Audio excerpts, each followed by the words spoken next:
یہ لفظ ہے والمطلقات، طلاق دی ہوئی عورتیں، یعنی آیت کا ٹاپک جو ہے وہ عورتیں نہیں ہے، عورت ذات نہیں ہے، خاص عورتوں کا ایک گروہ ہے۔ کون سا گروہ؟ جن عورتوں کو جن کی طلاق دی گئی ہے۔ اچھا، آپ نوٹس کریں گے میں نے عربی میں یہ بہت سارے الفاظ کی لسٹ بنائی ہے اسکرین پہ نا، ان تمام الفاظ میں آپ نوٹ کریں گے آخر میں نون ہے، نوٹ کریں کننا یؤمننا بعولتهن بردهن لهن علیہ، یہ سارے الفاظ اس آیت میں اسی ترتیب میں استعمال ہوئے نون کے ساتھ۔ یہ ہے، اس کو کہتے ہیں نون النسوہ، اس کا عربی میں لفظ ہے نون، بلکہ نون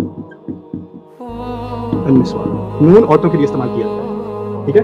تو میں لکھے بغیر میں ترجمہ کرتا ہوں۔ طلاق دی ہوئی عورتیں وہ اپنے طور پر انتظار کریں خود سے، وہ خود کا لفظ بھی ان کے لیے، یہاں ان کے لیے کا لفظ ان کے لیے صحیح نہیں ہے کہ وہ چھپائیں اپنے پیٹ میں، اپنے کا لفظ بھی یہاں عورتوں کے لیے، تو نہ اگر وہ واقعی ایمان رکھتی ہیں، پھر وہاں ان کے شوہر، ان سے مراد کیا؟ وہی دوبارہ عورتیں، اور پھر ان کو واپس لینے کا حق اور ان کے حق اور ان کی ذمہ داریاں، وہ یہ الفاظ جو میں استعمال کر رہا ہوں نا، یہ اسے اردو میں ضمیر کہتے ہیں، عربی میں بھی ضمیر کہتے ہیں، اور ترجمے ہیں اس کے وہ یا ان، رائٹ؟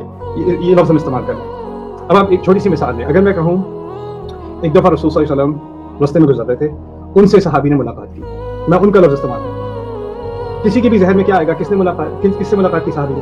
اگر میں کہوں رسول صلی اللہ علیہ وسلم گزر رہے تھے، ان سے صحابی نے ملاقات کی، ان کا لفظ کس کے لیے؟ رسول صلی اللہ علیہ وسلم کے لیے، کیونکہ زبان میں، ہر زبان میں یہی ہوتا ہے، پہلے آپ کسی کا ذکر کرتے ہیں، اس کے بعد ضمیر استعمال کرتے ہیں، تو وہ ضمیر جو اسم مذکور ہوتا ہے نا، اس کی طرف واپس جاتی ہے، تو جو ناؤن ہے وہ پروناؤن جو ہے وہ ناؤن کی طرف واپس جاتا ہے۔ تو کہنے کا مقصد یہ ہے کہ یہ جو الفاظ استعمال ہوئے، ہم نے کہا تھا پہلا لفظ عورتیں استعمال نہیں ہوا، جن کو طلاق دی گئی ہے وہ استعمال ہوا۔ تو یہ تربصنا کا جو نون ہے نا، یہ عورتوں کی طرف ہی جا رہا، مطلقات کی طرف جا رہا ہے، انفسہن ان کی طرف جا رہا ہے، لہن یہ والا ان کی طرف جا رہا ہے، پھر ارحامہن، میں سارے ڈرا کرتا ہوں ایروز، یہ سارے ادھر ہی جا رہے ہیں مطلقات کی طرف، پھر کننا بھی، یہاں سے بھی بات کس کی ہو رہی ہے؟ عورتوں کی نہیں ہو رہی پوری آیت میں، طلاق شدہ عورتوں کی ہو رہی ہے، اور بات میں سمجھا دیتا ہوں کیا ہو رہی ہے تاکہ سب کو سمجھ آ جائے آسانی سے انشاءاللہ۔ یہ سب مطلقات کی طرف جا رہی ہے۔ کیوں کہا گیا ہے؟ طلاق شدہ عورتوں کے بارے میں بات ہے کہ جب ان کو طلاق دی جائے تو 3 حیض انہوں نے اپنے ساتھ اکیلے رہنا ہے، تو بات اور تمام عورتوں کو رہنا ہے کہ صرف ان عورتوں کو رہنا ہے؟ صرف عورتوں کو رہنا ہے۔ پھر کہا ہے کہ بِأَنفُسِهِنَّ ثَلَاثَةَ قُرُوء، پھر ان کے لیے حلال نہیں ہے کہ اگر پریگننسی ہے تو اس کو چھپائیں۔ کس کی بات ہو رہی ہے؟ تمام عورتوں کی پریگننسی کی بات ہو رہی ہے کہ طلاق شدہ عورتوں کی؟ طلاق شدہ عورتوں کی پریگننسی کی بات ہو رہی ہے۔ پھر کہا جا رہا ہے کہ اگر وہ واقعی ایمان رکھتی ہیں تو پریگننسی نہیں چھپائیں گی، تو جو جس کی بات، کس کی دوبارہ بات ہو رہی ہے؟ طلاق شدہ عورتوں کی بات ہو رہی ہے۔ پھر کہا کہ ان کے شوہروں کو اس دوران، یعنی جو 3 حیض ہیں اس کے دوران، ان کو واپس لینے کا حق اللہ نے زیادہ دیا، تو بعولتهن احق بردهن، اگر وہ طلاق رجوع کر دے تو کہ میں واپس لے رہا ہوں، تو اللہ تعالیٰ نے اس کو اسلام کی شریعت میں، قرآن میں اس 3 مہینے کے اندر حق دیا کہ وہ اس کو رجوع کر دے، ٹھیک ہے؟ تو یہاں بھی سب کی بات ہو رہی ہے کہ طلاق شدہ عورتوں کی بات ہو رہی ہے، طلاق شدہ عورتوں کی بات ہو رہی ہے۔ پھر کہا وَلَهُنَّ مِثْلُ الَّذِي عَلَيْهِنَّ بِالْمَعْرُوفِ، اور ان کے حقوق جو ہیں، جو اللہ تعالیٰ نے ان کو حقوق، ان عورتوں کو حقوق دیے ہیں، اس کا برابر ان کو ذمہ داریاں بھی دی، تو جہاں ذمہ داریاں دی ہیں وہاں حقوق بھی دیے۔ وَلَهُنَّ مِثْلُ الَّذِي عَلَيْهِنَّ، یعنی یہ فوراً کہہ دیا نا کہ شوہروں کا زیادہ حق ہے واپس لینے کا، تو لگا جیسے ایک ڈس ایڈوانٹیج ہے کہ عورت کیا، کہ اس کا 3 مہینے اس کا زیادہ حق ہے شوہر کا، تو انہوں نے فوراً بات بیلنس کر دی کہ جو تمہیں حقوق دیے گئے ہیں، اس کے جو تم پہ ذمہ داری ڈالی گئی ہے، جو تمہارے خلاف جو بات جا رہی ہے، اس کا برابر حساب کرنے کے لیے تمہیں کچھ ایڈوانٹیجز بھی دی گئی ہیں، ان کا بھی ذکر آنے والا ہے۔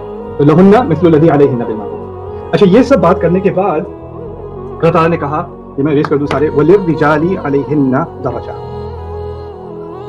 اب یہاں پہ ترجمہ جو آپ نے پڑھا اس میں عورتوں کا ذکر ہے، عورت کا لفظ عربی میں ہے نساء، تھوڑا اور نیچے، عورت کا لفظ ہے نساء، طلاق شدہ عورت کا لفظ ہے مطلقات۔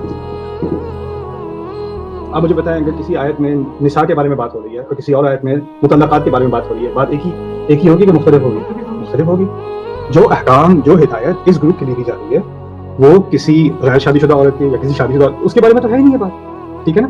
اچھا، اب اگر میں ان 2 الفاظ کے بعد اگر اس آیت میں ان کا لفظ دیکھوں اور اس آیت میں ان کا لفظ دیکھوں، ان تو لفظ اردو میں ایک ہی ہے، لیکن اگر اس ٹاپک کے بعد ان کا لفظ بار بار استعمال ہو تو ذہن کس طرف جائے گا؟